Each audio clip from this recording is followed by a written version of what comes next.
My name is Fergal Sharkey, and here I am in Peterborough with the soon-to-be MP for Peterborough, Andrew.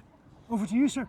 Brilliant. Well, I'm really glad that Fergal's joined us today, because one of the things we are passionate about in this city is the fact we are the gateway to the Fens. We've got brilliant green spaces around us in the city centre, but some of the best farmland, best countryside, best waterways around us, and people are fed up with the way the Tories have treated them, fed up with the way the water companies are getting away with murder when it comes to pollution and giving the money away to shareholders.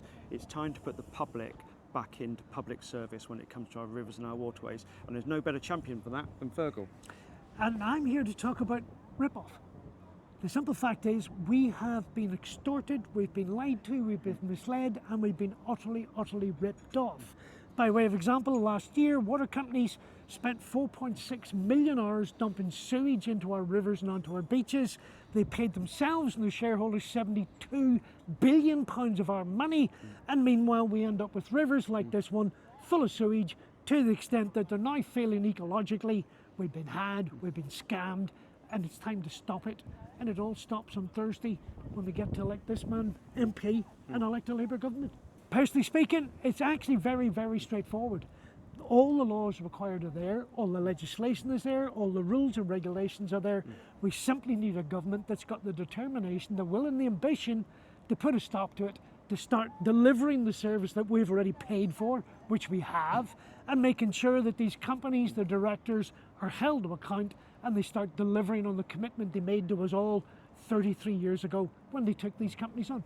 Well, here's part of the issue right now. Because of their incompetence, and it blights the whole of the south and the southeast and East Anglia, because of the lack of strategy, because of the lack of planning, the lack of investment, the whole of East Anglia, the south and the southeast of England is now running out of water. In fact, the prediction currently is London will run out of water in the next 20 to 25 years, and East Anglia is in the middle of all of that. So they're now scrambling for a life raft. They're now clutching at straws because they've been found out. They've basically gamed the system, they've scammed us for our money, they've paid it off to their shareholders, leaving these companies massively in debt, and now they've been found out.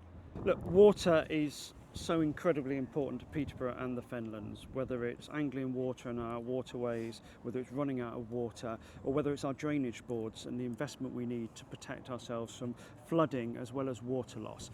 That has to have a government that's on the side of the people who care, understand and look after that. And on Thursday we get a chance to elect a government that will do just that. My name is Fergal Sharkey. I endorse that message.